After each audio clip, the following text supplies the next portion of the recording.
विद्यार्थिनी मैत्रिणींनो, नमस्कार. मी प्राध्यापिका लीना अभिमन्यू शेलार, महात्मा गांधी विद्या मंदिर संचालित RBH कन्या विद्यालय मालेगाव, इयत्ता 11वी. मुलींनो, आज आपण बघणार आहोत विषय मराठी घटक उपयोजित मराठी उपघटक सूत्रसंचालन.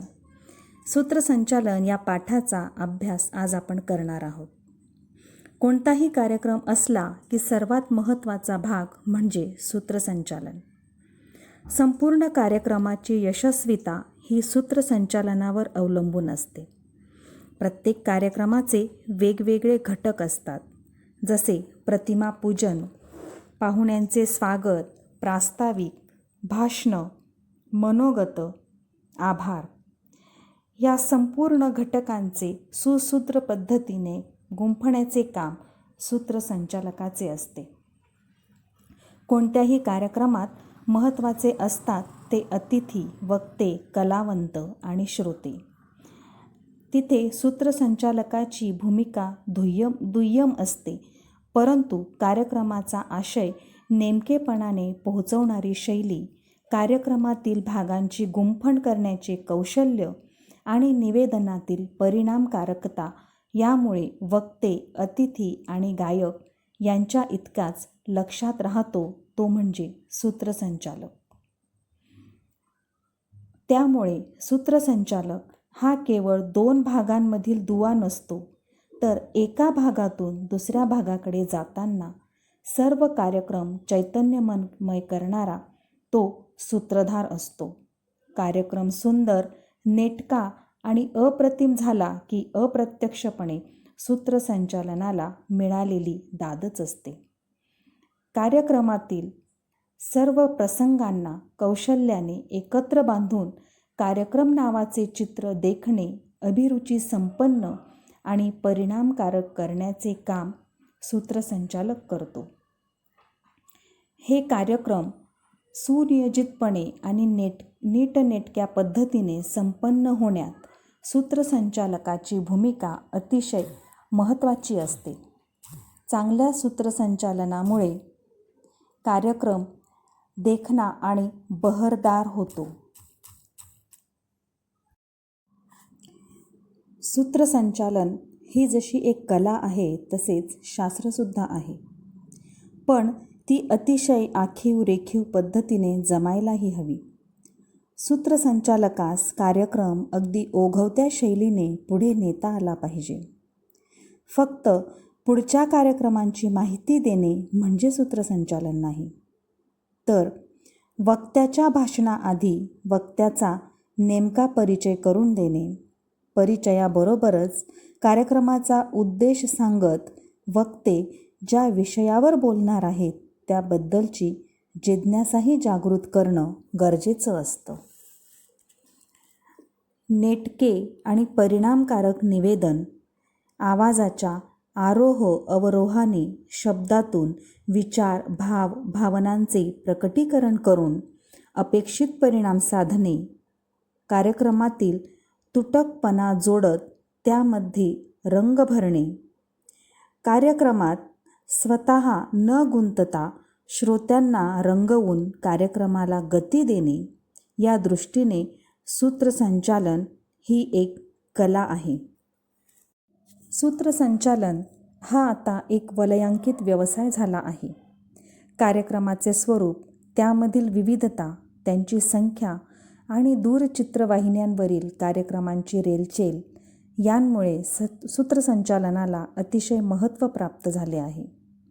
त्यामुळे सूत्रसंचालन आता केवळ हौस वा छंद न राहता व्यवसाय होतोय. काही व्यक्तींनी पूर्ण वेळ सूत्रसंचालक म्हणून काम करत सूत्रसंचालनाला प्रतिष्ठा प्राप्त करून दिली आहे. काही जण नोकरी व्यवसाय सांभाळून उत्तम प्रकारे सूत्रसंचालनही करत आहेत. काही अभिनेते आणि अभिनेत्री उत्कृष्ट सूत्रसंचालक म्हणून वेगळा ठसा उमटवत आहेत. आपण बघतोच टीव्हीवर रियालिटी शोजमध्ये असे कितीतरी नवनवीन चेहरे दिसतात जे उत्तम सूत्रसंचालक आहेत. उत्तम सूत्रसंचालक होण्यासाठी वाचन, श्रवण, निरीक्षण, चिंतन आणि निवेदनाचा सराव हे करणं अतिशय गरजेचं असतं. सूत्रसंचालकाने खूप वाचायला हवे. त्याचे वाचन चौफेर हवे.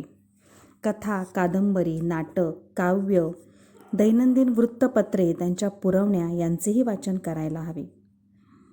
वाचन करताना महत्त्वाच्या घटना, प्रसंग, आवश्यक ते संदर्भ यांची टिपणे करून ठेवावीत.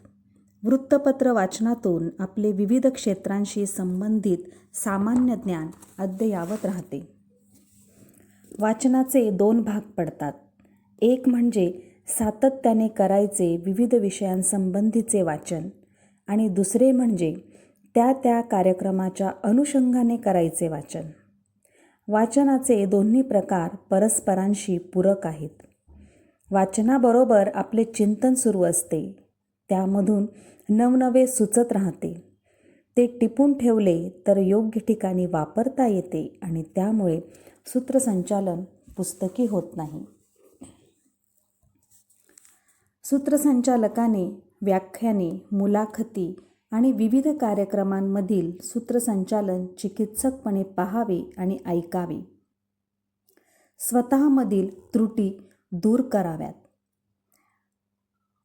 त्या कार्यक्रमांची शक्तिस्थळे यांचा अभ्यास करावा आणि त्यातून नवीन गोष्टी शिकाव्या.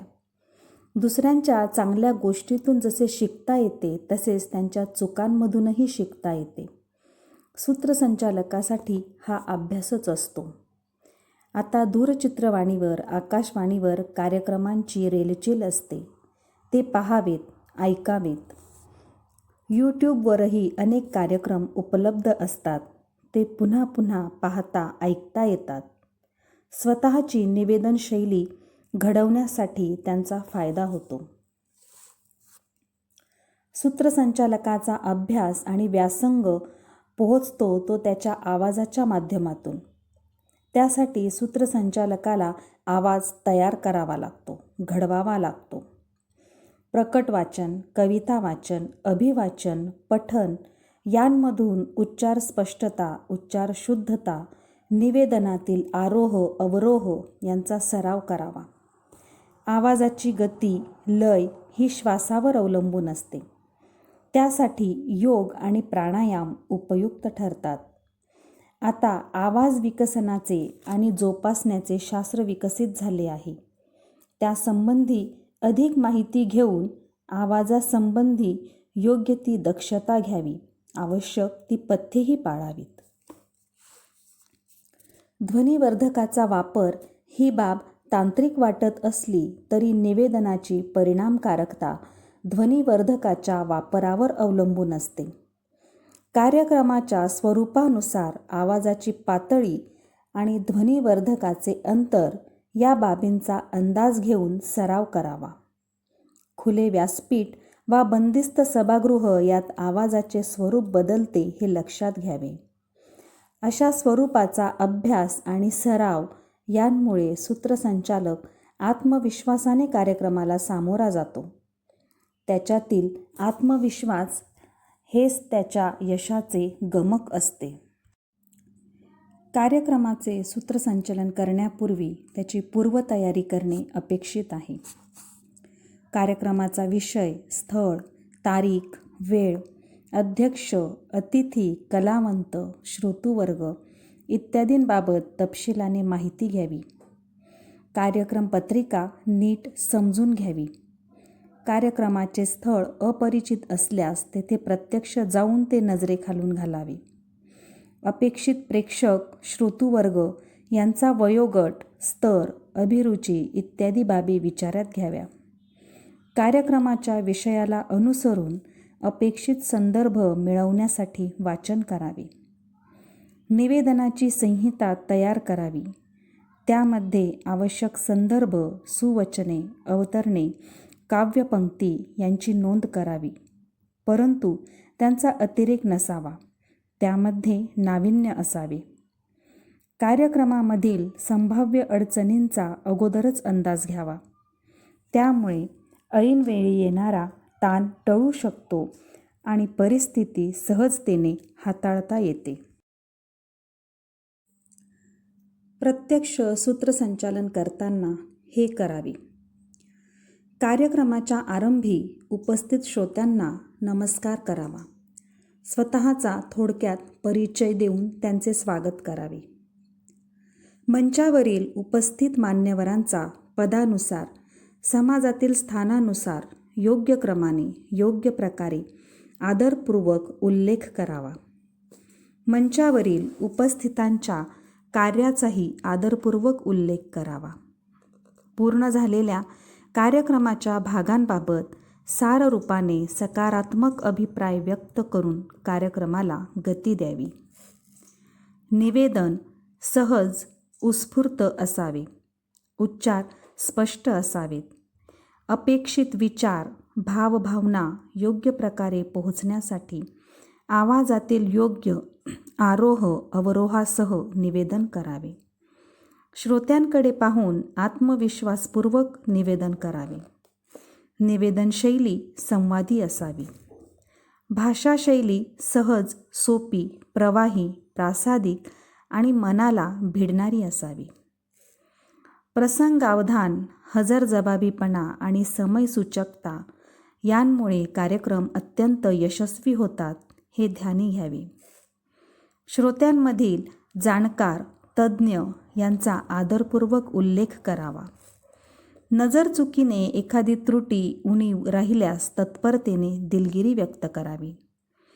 सूत्रसंचालन करताना कार्यक्रमाच्या स्वरूपानुसार भाषाशैलीत बदल करावा. उदाहरणार्थ गौरव समारंभ, शोकसभा इत्यादी. कार्यक्रम संपल्यानंतर आत्मपरीक्षण करून पुढील कार्यक्रमात त्यानुसार आवश्यक ते बदल करावेत. सूत्रसंचालन करताना हे टाळावे. निवेदन करताना अनावश्यक कृती, हालचाली टाळाव्यात.